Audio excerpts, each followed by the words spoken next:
Allah gave us intelligence here. We don't just apply things, in situations that are not appropriate. So therefore, if we're traveling on the journey, we stop in a place, we can go out and pray with our shoes on, no problem. But where we have masjids where there are carpets and all this kind of thing, we shouldn't go in with our shoes on. And of course it's very obvious here where you have snow and all this, people come tromping into the masjid with their boots on and stuff.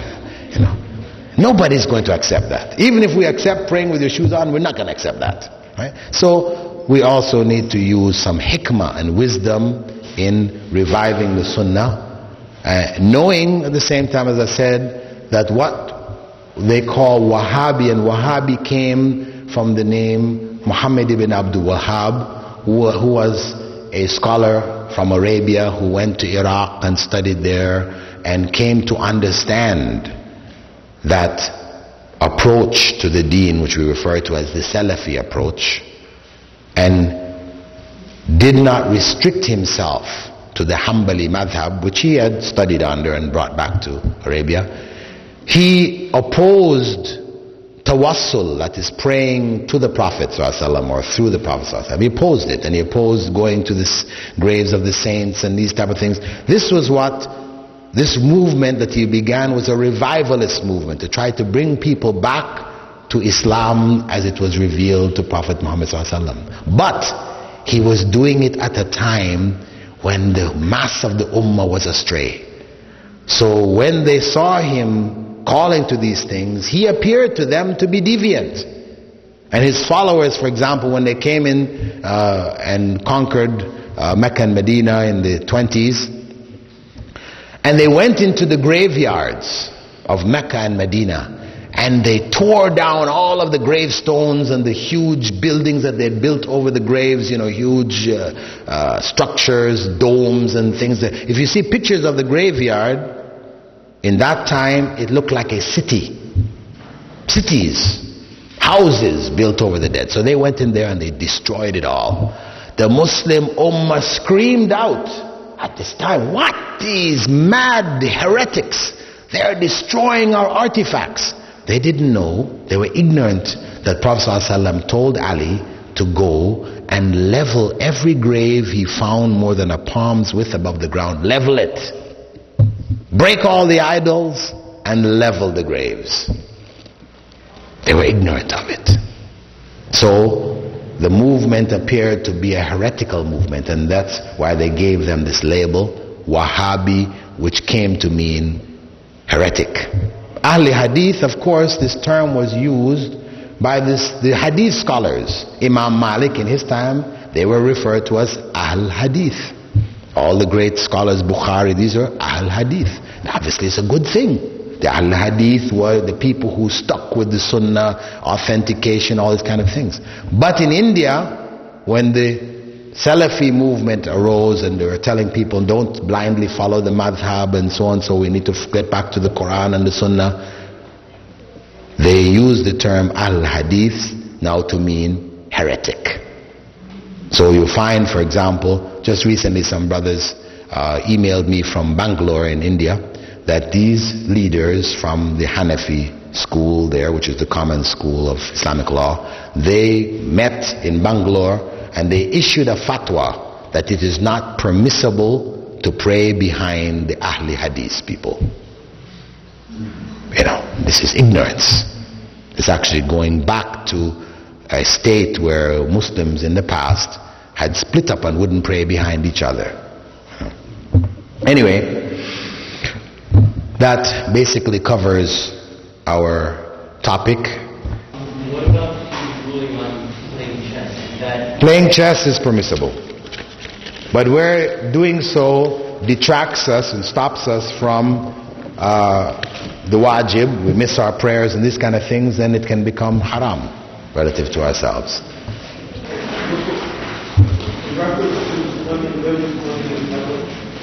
Huh? Later? Okay.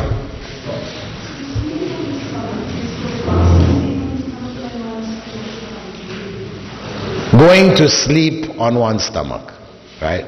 Not just say you may be lying down reading or something like that, you're doing it on a limited basis. It is the sleeping, going to sleep on yourself. But if you're in sleep whilst you're sleeping on your side or on your back, you roll over and you sleep onto your stomach, nothing on you. Of course, this is beyond your control. But just that you deliberately, when you go to sleep, should not go to sleep on your stomach.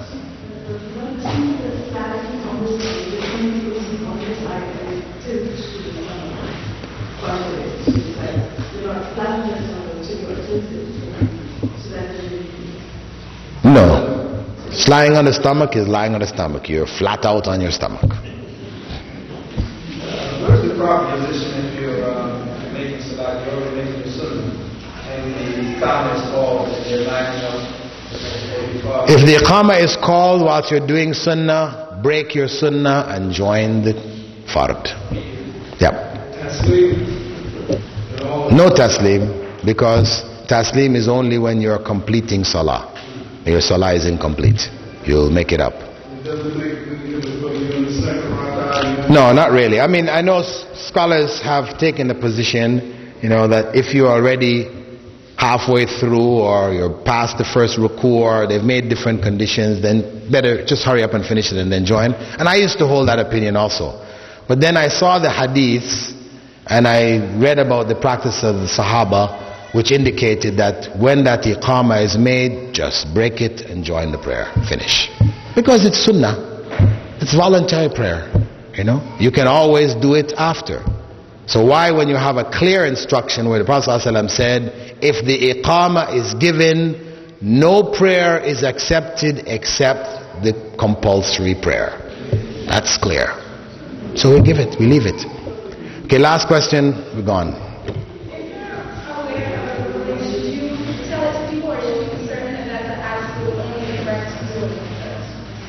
If you're aware of a ruling, should you tell it to people before confirming for yourself that it is the correct ruling? Yeah, you should confirm first.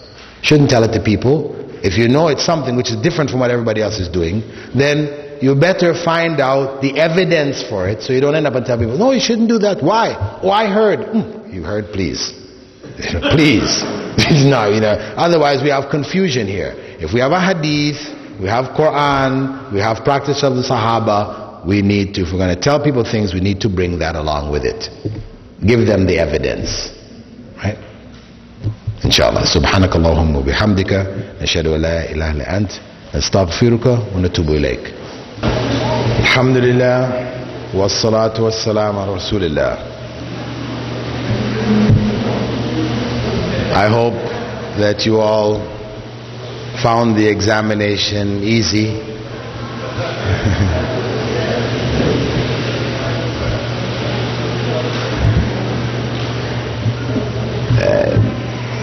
The nature of multiple choice examinations is that they tend to be a little tricky, Otherwise they end up being Mickey Mouse exams.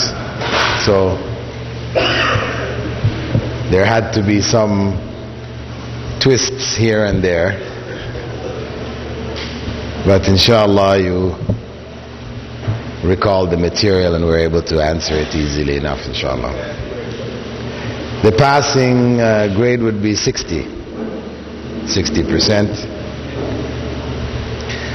And inshallah, the papers are being marked now. Maybe some of you will be able to find out what your marks were.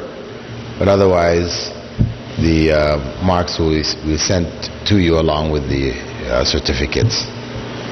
Okay, we have about half an hour, or about 3/4 of an hour, to do our final session of questions and answers, Q&As. But just for the sake of everybody else, if you have a digestive condition such as colitis, when you pray and you have gas, meaning that you're passing gas on a constant basis, and it's something which has been diagnosed medically, what does a person do in such cases? Of course, what they do is they make wudu, and they go ahead and pray. Even though they may pass gas during the prayer, they just ignore it.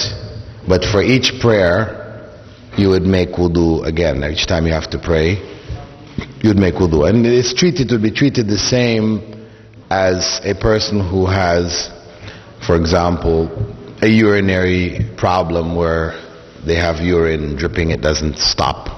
That they just wear some kind of diaper-like thing and they just make their wudu and go ahead and pray. Or like women who have continual bleeding, which they identify in Islamic terminologies as istihada.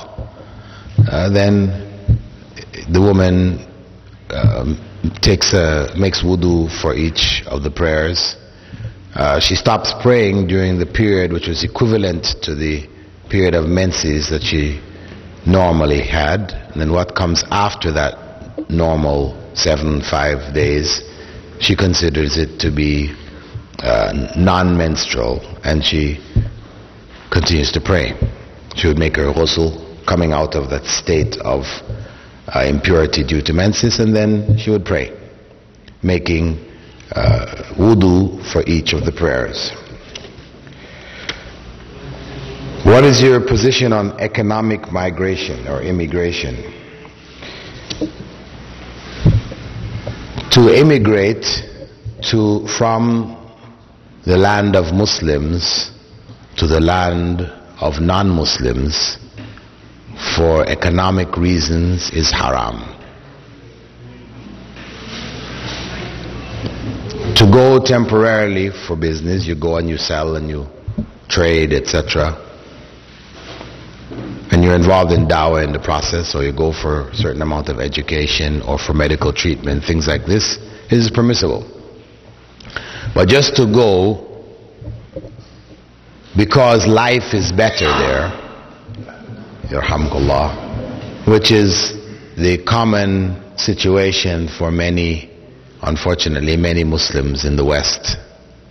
Today, they emigrated because they wanted to get a piece of that American pie, or the British pudding, or whatever. This really was a haram hijrah, and they are reaping today the results of that mistake. They're suffering, communities in these areas. Of course, for those of us who are born in these lands from parents who emigrated here for the wrong reasons, then we have to look into our situation.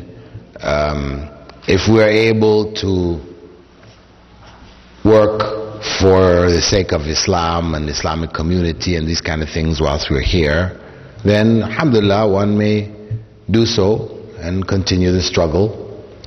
But if one finds that one cannot practice Islam properly here, your Islam is threatened, you are weakened by the environment and all these other kinds of things, then it is obligatory to emigrate, to make hijrah to a land where you are better able to practice Islam. It may be within the country that you are, it may be within a city or within a state, or from one state to another state, or from one country to another country. The hijrah itself could come in a number of different formats, and one makes that decision and does the hijrah for the sake of Allah. And if one does so, and again some people question, well, if you make the hijrah and then you find a place that is better than the place that you went to, are you allowed to make another hijrah? Yes. It doesn't mean because you've made your first hijrah that's it, you're fixed, that you made your hijrah, you have to stay and stick it out. And no. Or some people were asking, I know, they went and made hijrah to some countries in the Muslim world, and then they found it very difficult. And they found things they didn't expect, and they found it was really not a good situation. So they had to come back to America, and people were telling them, you made hijrah and came back, and this is haram, you can't do this. Well, no, of course. If you go and you find that you're not able to do what you set out for, then of course you go back, regroup, work a bit more, get some more money, and give another try. Because it's not like the days of the early Muslim state, which spread across much of Africa, Asia, and Middle East, where a Muslim could move freely. You go to a place and you stay there. People came into Mecca for Hajj and they just lived there. They never went back. It's not like that.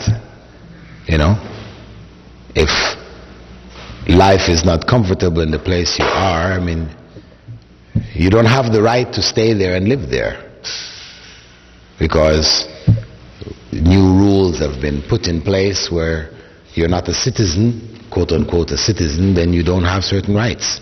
Though it is not in keeping with Islamic teachings, because of course every Muslim should have the right to live anywhere Muslims control the lands. Is a woman's wudu valid when she is wearing nail polish? No, it is not. If she made wudu whilst wearing nail polish, because the nail polish covers the nail and stops water from reaching the nail, therefore that invalidates her wudu. If she did used henna, because some people will put henna just on the fingernails also, or some people say, well, what about the woman who uses henna in her hair? Doesn't this also coat the hair? And no, because henna doesn't coat, it actually is absorbed into the skin on the surface. It goes right into the surface. It doesn't sit as a layer on top of the surface of the skin or the nail or the hair. So, and in any case, in the time of the Prophet ﷺ, that was permitted. What is the meaning of the term ijtihad? I heard that ijtihad was stopped when the Mongols attacked Baghdad. What is the truth behind this? Actually, I discussed this at length in my book, The Evolution of the Schools of Islamic Law, The Evolution of Fiqh. That after the sacking of Baghdad, the scholars of the time who were heavily into madhab fanaticism, where the schools of Islamic law had become like separate religions. They wouldn't pray, people from the different schools wouldn't pray behind each other. And the judges had ruled that it was not permissible for a person to transfer from one madhab to another. The door of ijtihad was shut at that period.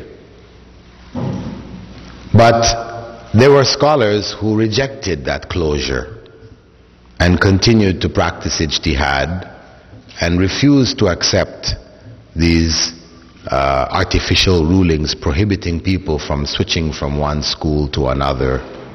People like Ibn Taymiyyah and Ash-Shawkani in Yemen, Ibn Taymiyyah in Iraq, Shawkani in Yemen,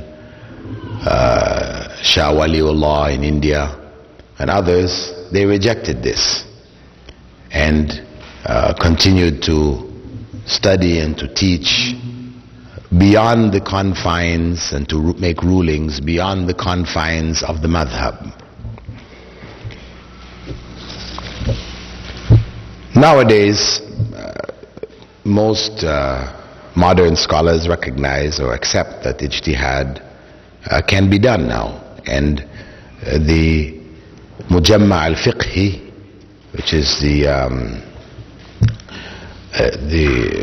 what they call it, legal academy, you would call it maybe, which is held in Mecca as one of the activities of the Rabita. They bring scholars from different parts of the Muslim world, from the different schools of Islamic law. They have regular meetings in Mecca, and they discuss and research modern issues of facing Muslim communities, of finance, etc., etc. And they look at the various issues as a group of scholars, and they make rulings, sometimes more than one ruling, on how to deal with these issues across the lines of madhab. Can you do wudu while taking a shower? Yes, you can. The ghusl,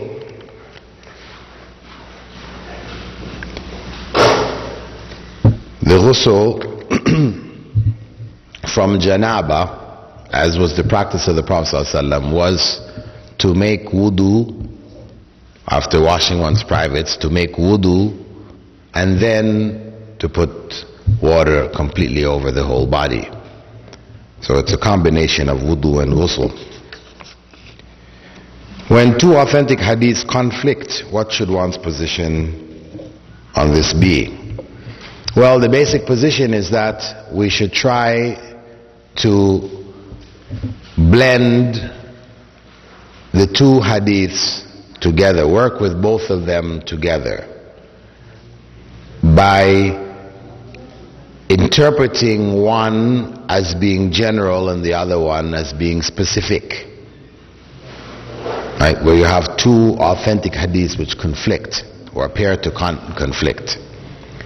This is, of course, after determining that the two are in fact authentic. For example, one hadith says, whenever you come in the masjid, you should make 2 rak'ah before sitting down. Another hadith says, one should not pray after Fajr Salah until the rising of the sun. In the middle of the day, after Salatul Asr until the setting of the sun. So now if you come into the masjid after Salatul Fajr, right? You've prayed Fajr, you went home and you came back in the masjid, for example, you decided you want to read some Quran. The rule is that you're supposed to make 2 rak'ah, but the Prophet ﷺ had also said you shouldn't pray until the rising of the sun. Also, he prohibited praying while the sun is rising, while the sun is setting. There's 5 times actually that salah was prohibited. In this circumstance, you would go ahead and pray those 2 before sitting. This is how those 2 hadiths are brought together, in that the one which says that you shouldn't pray in those times, this is for prayer which has not been specified. There is no instruction or recommendation for that particular prayer. It's just what they called voluntary prayer which has not been specifically specified. You just feel like making 2 rak'ah. Or you want to do dua al-istikhara, for example. So you want to make 2 rak'ah and then make this. No. These times, you would not make any other prayers. But if you're coming in the masjid, you should make the 2 before sitting. There's a requirement here now. And we know this, that this is the case because Prophet Muhammad ﷺ on one occasion, after they had finished Salatul Fajr, a companion stood up to pray. So he asked him, what are you praying? So he explained to him that this was the 2 units of prayer of the Sunnah of Fajr which he had missed. So he remained silent and didn't object. His silence meant his consent. Also, we know that the wives of the Prophet ﷺ reported that on one occasion, Prophet Muhammad ﷺ, after praying Salatul Asr, came into the home and he started to pray 2 rakat. And they asked him, what is this, O Messenger of Allah? You told us after Asr we're not supposed to pray anything. He said, well, these were the 2 sunnahs after Dhuhr, which I was unable to make because a delegation had come to see me and discussing with them, I didn't get the opportunity. So he has prayed in those times and allowed prayer in those times where there was a specific instruction. Right? So qada, prayers of qada, whether you're making qada, which is make-up prayers of fard or of sunnah, prescribed sunnah, may be done in those times. But the time of the actual rising of the sun and the actual setting of the sun, and when the sun is in the middle of the sky, at this time one should not begin any prayers. Should not begin any prayers, because those represent the 3 times when it is absolutely forbidden. And the companions said that there were these 3 times that the Prophet ﷺ forbade prayer and forbade us even from burying our dead. So that added another level to that prohibition. Because of course burying the dead, somebody is dead, you finish the prayer, you should bury them. You shouldn't delay their burial. Prophet ﷺ stressed, hasten to complete the burial. So the fact that he restricted them from burying at that time, it meant absolutely one should not begin any prayer at that time. Can you shake a man's hand if you're a man? If not, what is the best way to avoid it without offending the person? Well, I take it you're a woman asking. You shouldn't do so, and you should try to give, either by what we call body language, you can give some kind of sign. You have your hands behind your back when you meet the people. You know, this is a kind of like signal to people. You keep your hands. Their hands are coming out. You see it, your hand is behind your back. There's no reaction happening. Sometimes that's enough for people to pick up you're not shaking hands, right? Or you know you're coming into a situation where people are going to be reaching out, so you get your hands busy with things. You're in school, you fill your hands with books, you walk around with your books. Or you just explain to them that, in my religion, we're not allowed to shake hands with males who are not our family members. That's what it is. And then if they want to know why, because sometimes this becomes a point for da'wah, they will say, yeah, why? And then you can use it to explain something about hijab and etc. At what age or time in her life should a Muslim girl begin to wear full Muslim woman dress code including hijab? At the time of puberty it becomes compulsory, but parents should really start the children doing it from the earliest times, from the time they're 5, 4. Get them used to it from then. Because if one, unfortunately, you find a lot of Muslims, they're saying, oh, they're just little kids. So they allow them to wear very small things, exposing their legs and exposing their little bodies and stuff. And then they grow up with that. And then when puberty comes, all of a sudden you say, okay, now you got to cover all up. Of course they're going to react. You're going to have the toughest time to get them to do it. Better to let them begin to do it. And those little kids, if one maintains proper hijab, you will find the little girls wanting to be like mother.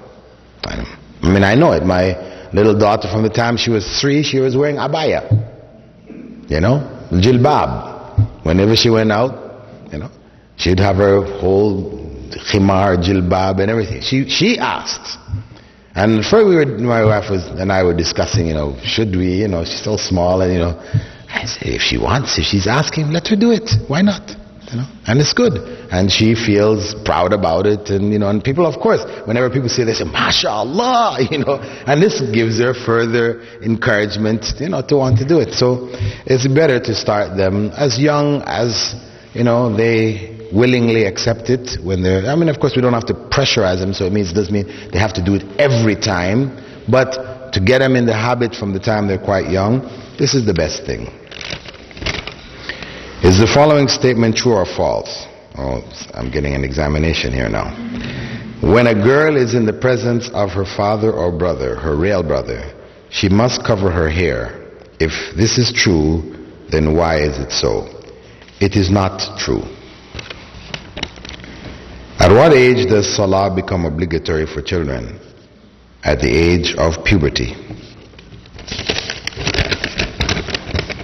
Should a Muslim participate in national voting in a non-Muslim country? Muslims should participate in voting in the political process where their votes can prevent, or we say, the greater of the two evils. You have two people who are running for positions in the government, governmental positions, a mayor, a councilman, or whatever. They're running for these positions. You know, one of them hates Muslims, and he's gonna come at you, his Muslim community, and create all kinds of problems. Then there's another guy, he's sympathetic, you know. You can communicate with him, he does hear, you know, he's not a hardliner. Then, for you to say, well, Muslims, we don't vote, I'm not gonna vote. No. You should use your vote and support the person who is the lesser of the two evils, to prevent that other person from coming in and creating havoc in your community and harming you. So using the vote in this way is permissible Islamically. Or if one runs for some position as an independent, right? There's some slot open where it's possible, due to the numbers of Muslims in that given area, you could get your man in that slot, and he can do things for the Muslim community and on their behalf, as well as, you know, being just, he will do what's right for the non-Muslim community also. That's legitimate. But to join one of the parties, so you're going to be a Democrat, you know, or a Republican, you cannot do this. Because in joining these parties, you have to adhere to the manifesto of that party. And these parties all have open commitments to homosexuals and homosexuality, to defend homosexuality and so on and so. And it means you're signing in on that, you know, and other things, abortion and a variety of other things. You find yourself, you know, becoming a member of a party which calls to this, and you're expected to toe the party line. So it's not acceptable for a Muslim to join any of the existing Western parties, but in circumstances where it's possible to run as an independent, get in a position and help the Muslim community, in such circumstances it may be permissible. What is the ruling on television? Well, the ruling on television is that it's 95% evil, and maybe there's a 5% good. And remember what we said about universal welfare and how Islamic law functions, that when you find that the evil is preponderant, then it's better to remove it altogether. To say you're going to keep it for that 5%, you're just asking for it. You know? You're leaving the door open, you're leaving yourself open to harm. So, unless you know, for example, for the sake of the family, whatever, you watch Islamic videotapes or whatever, so you keep one television, which is a television and video, which you keep locked away.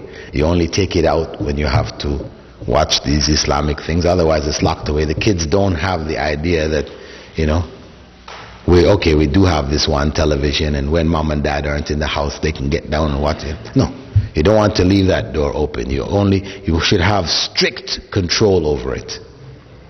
Because even the cartoons, you know, people say, well, it's just cartoons. Well, let them just watch cartoons. The cartoons, studies have been done of the cartoons, the amount of violence that is there in the cartoons. They've given statistical information showing that there is more violence in these cartoons than in the average, you know, Arnold Schwarzenegger movie, you know. known for its violence.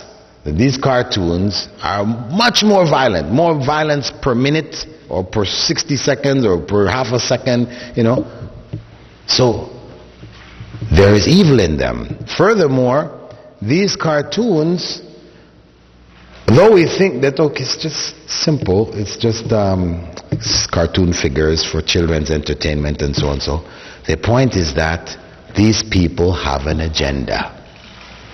There is an agenda there. So even the cartoon movies like Ants,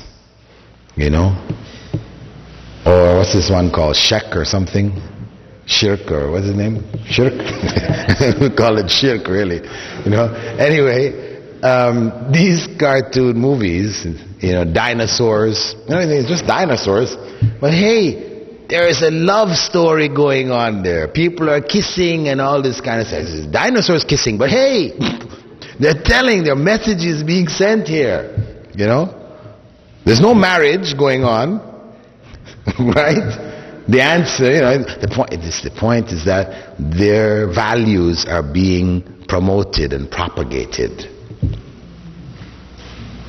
even in the cartoons. Values which are promiscuous values. They promote promiscuity.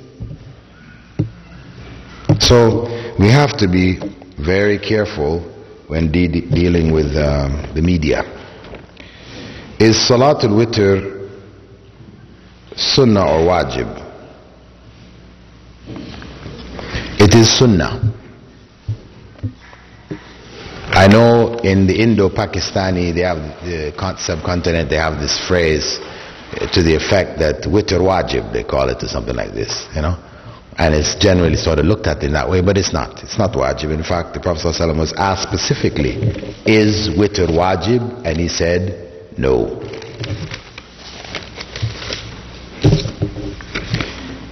Is it true that if we miss our Witr Salah at night and we make it up in the morning, we should make the number of rakahs even and not odd? Can you give a reference to this if it's true? Well, that's new to me.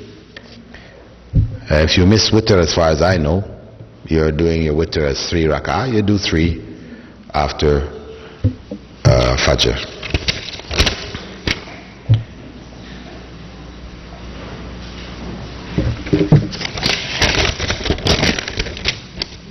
Under what conditions would it be permissible for a wali of a lady to tell her to divorce her husband? She's unhappy in her marriage. Well, if she's unhappy in her marriage and she wants to get out of that marriage, he can advise her to divorce her husband.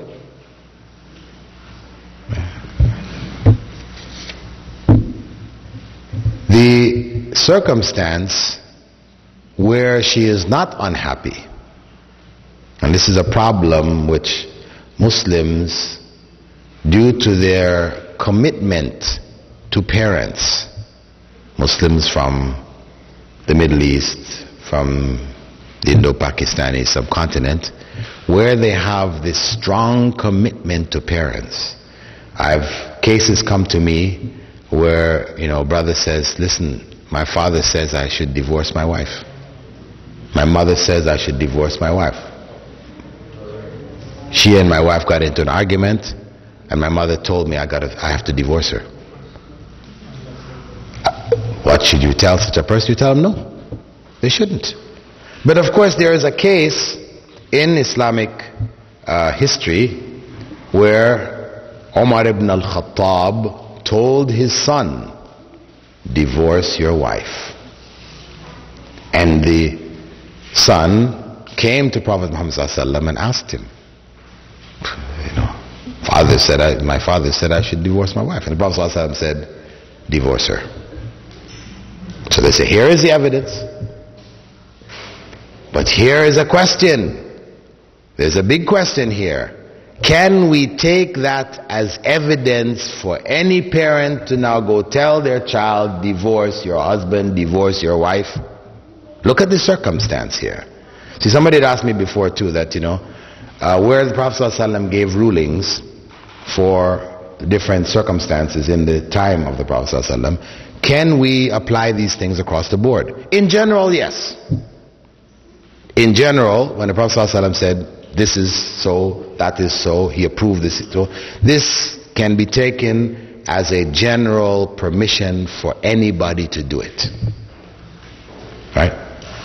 But there are certain times where the way in which this ruling has come, it is obvious if one reflects on it that this is unique to that circumstance. Abdullah ibn Umar, his father, as you said, Umar ibn al-Khattab, he told his son to divorce his wife. Now, if it was an obligation on him to do so, he would not have gone to Prophet Muhammad sallallahu alaihi wasallam. First point. He would have just obeyed. Because Abdullah ibn Umar was a person who was very strict on the sunnah. You know, you see all the narrations where, you know, companions are coming down on people for following opinions and not following the sunnah. Abdullah ibn Umar is right up there with those very strong narrations. So the fact that he took it back to Rasulullah sallallahu alaihi wasallam meant it was not an obligation. It was known not to be an obligation to obey one's parents in this regard. However, when he took it to the Prophet Muhammad sallallahu alaihi wasallam, the Prophet Muhammad sallallahu alaihi wasallam told him, follow your father's decision and divorce your wife. He is confirming that there is something wrong with that wife. Based on revelation from Allah to him, he is advising him to take his father's advice. His father Omar, who had very deep insight, he was known, Omar, known for his depth of insight. He saw in the daughter of his son evil. He saw evil, he saw harm there, and he told his son to divorce the daughter. And with the confirmation of Rasulullah sallallahu alaihi wasallam, he did it. Now, our times, if a parent tells a son or daughter to divorce their husband or wife, does she obey or he obey? No. Rasulullah sallallahu alaihi wasallam is not here to confirm it, that it's the right decision. You know, is mother or father like Umar ibn al-Khattab? No. So the condition for that decision, the conditions for that decision don't exist now, so we can't apply it. And it's important because a lot of Arab brothers I know run into this problem, and they end up divorcing their wives simply because the parents told them they disliked something happened in the family, they disliked the wife, and they said divorce her, and they feel obliged to go and divorce their wives. This is wrong.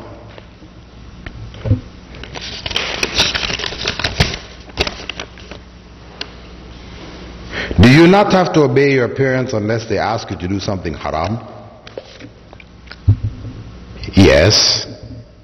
And to ask you to divorce your wife over their personal dislike is haram. That's why you don't obey them. Is Belize still open for hijrah? And how can I contact the community in that country? Belize is still open, as far as I know. And whoever had asked that question after the lecture or after this Q&A, I can give you the contact numbers for some of the brothers and sisters there in Belize. Is it permissible to make dua at the gravesite after the burial? Yes, it was the sunnah. Prophet ﷺ did so. What is the ruling on women who accompany the dead to the cemetery? Can they go on the ground? Well, the general recommendation is that women should not accompany the funeral procession. That's the general recommendation. However, the wives of the Prophet ﷺ said that they still used to do so. Some of them on occasion still used to do so. So we know that it is disliked and not prohibited absolutely. So in such a case, if one did accompany them right into the graveyard, it is permissible. If you did not start praying until a few years after you should have started, age 10, can you do anything to make up for it? No, there's no need to make up for that. The prayer at the age of 10, where the Prophet ﷺ said, teach your children salah at the age of 7, that means teach them how to pray. Not necessarily meaning that you must now establish 5 times daily prayer for them. Little kids, 7 years old, you're trying to get him up in the morning for Fajr, you know. Some kids, alhamdulillah, they get up when they can do it. Other kids, it's just so hard. So, do you have to? No, at this point you don't. If they pray the Dhuhr and the others when they're awake with you, that's enough. You know, and as they get more mature and more able in that, then you get them up for Fajr also. So when they reach 10, spank them for it at 10. And this is if the kids have not learned how to pray, they're still, you know, messing around, whatever, you know. At this point here, you can spank them to make sure they learn the prayers. And this again is not an obligation of 5 times daily prayer. Although one should try to have that established then. It's good if you can. But still, the actual establishment of 5 times daily prayer is at puberty. But learning the prayer, knowing when the times are, knowing how many rak'at. Learning the prayer means not just knowing what to do in a prayer, but knowing that there's 2 for Fajr, you know, 4 for Dhuhr, and so on, so that they know how many, what to do when you come late, how to make up. And you know, by the age of 10, they should know these things. If one enters the masjid and the jama'ah is in session, should one pray the 2 rak'at for the masjid or sit and begin listening to the service? Or Jum'ah, Salatul Jum'ah. If one comes into the masjid while Salatul Jum'ah is going on, you make, the Imam is giving the khutbah, you make your 2 rak'ah before sitting down. On one occasion, the Prophet ﷺ was giving the khutbah, a man came in the masjid and sat down in his sight. And he stopped his khutbah and asked the man, did you pray your 2 rak'at? And the man said, no. He said, get up and pray them. Okay? This is the evidence that it is a requirement, even whilst the khutbah is going on. Now, some people, you have some schools of thought, where they took the position that you shouldn't, you should just sit down. So they said, well, the reason why the Prophet ﷺ told this man to get up and to do this was because actually he was poor. He was a poor man. You know, his clothes were a bit raggedy or whatever. And the Prophet ﷺ wanted the rest of the companions to see him, see his state, so that they would donate, give some charity to him. Sounds nice, but there is no evidence for it. This is a made-up story, an explanation to escape the realities of the Sunnah and stick on to the decision of the madhab. Go ahead.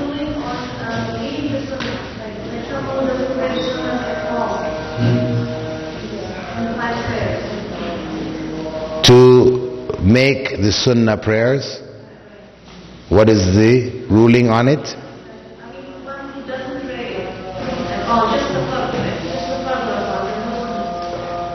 If one prays the Fard Rakat and doesn't do Sunnah, they have done the requirement of Islam. There is absolutely no sin. As the man who Prophet ﷺ had come to him and asked him, what is the requirements of Islam on me?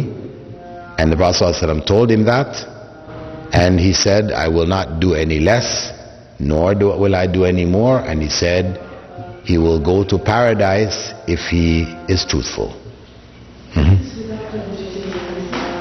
Without any legitimate reason, if one only does the fard, that is sufficient. That is the requirement of Islam, and that's why it's called fard. Pardon? No, without witr. The person who does his 5 times daily prayer, fard, without doing anything of the sunnah around it, whether witr, whether the two, before sitting in the masjid, whether the two before the prayers and the two after. He doesn't do any of those. All he does or she does is the 5 times daily prayer. Exactly. That is a fulfillment of the requirement of salah in Islam. Will not be questioned.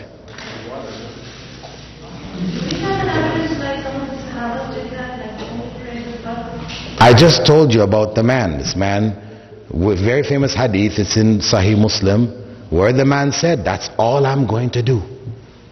When the Prophet ﷺ started, he asked, what is required of me in salah? He said, these 5 prayers. And he said, what the Prophet ﷺ went on to say, and if you wish, you can also do. The man said, okay, enough. Thank you. Right? He says, I will do just that. I won't do any less, nor will I do any more. And he said, if he is truthful, he's going to paradise. Do we need more evidence than that? There is no authentic evidence to prohibit women from reading the Quran in a state of menses, as there is really no authentic evidence to prohibit a menstruating woman from coming into the masjid.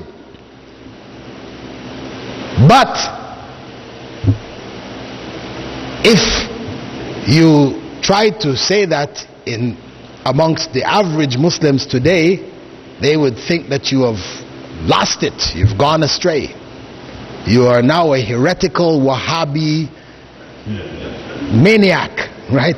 But I'm just telling you, in terms of the evidence is not there. It is in fact permissible for a woman to touch the Quran in menses and to enter the masjid. Yeah, I'm saying that a menstruating woman can come and sit in the masjid. The evidence which is used for the women not being in the masjid is a hadith concerning Eid, where the Prophet ﷺ said, have everybody go to the Eid, even your menstruating women, but let them stay away from the prayer area. That is the one which is used for evidence that the woman cannot sit in the masjid in state of menses. But that is not evidence. The fact that they're asked to stay back to allow the women who are not in their menses to pray and establish their lines, that's all it is. Don't break up the lines, better to stay back and allow those who are praying to occupy those spaces. But to say you can't go in the masjid, Prophet Muhammad ﷺ sent Aisha, it's in Bukhari, sent her into the masjid to get his rug. And he didn't tell her, go in and get back out quickly. No. Now, there is hadith about a person who is in a state of janaba. And they try to apply that hadith to the woman in her menses. Because it is true, a person in a state of janaba should not go and sit in the masjid. Janaba. And the only exception is what Allah refers to as abir sabil, the person you're just passing through. But to go sit in the masjid, you're in a state of janaba, male or female, not allowed. That's true. But for the menstruating woman, there is no evidence. And to compare the person who is in janaba with the menstruating woman, because at the time of purification both of them take ghusl, that is not a proper analogical comparison. To compare them is comparing apples and oranges. The fact that a woman takes ghusl to come out of menses is not the same as a person taking ghusl to come out of janaba. You can take ghusl and come out of janaba anytime. The woman who's in her menses, can she just say, okay, I'm going to get out of janaba menses, so I'll just make my ghusl? No. She has to sit out that period and then make her ghusl to end it. Okay, the verse commonly used to say that a person who is not in a state of wudu or purity should not touch the Quran. لا يمسه إلا المطهرون. This verse does not refer neither to the Mus'haf that we are talking about, nor to human beings. If you read the verse in its context, it is talking about the angels. Mutahhar is not a quality of human beings. That is, those who have been purified, who do not become impure. That is not human beings. We are mutatahhir. We can purify ourselves, and we can become defiled. The angels cannot become defiled. They are fixed pure. And the book which is talking about in that verse, لا يمسه إلا المطهرون, none can touch it except the pure, is the Quran in the Lawh al-Mahfuz. And you read any classical tafsir, Ibn Kathir, anybody else, it is pointed out, though people still continue to bring this back, it has been unanimous amongst the scholars of tafsir that it is not relevant to the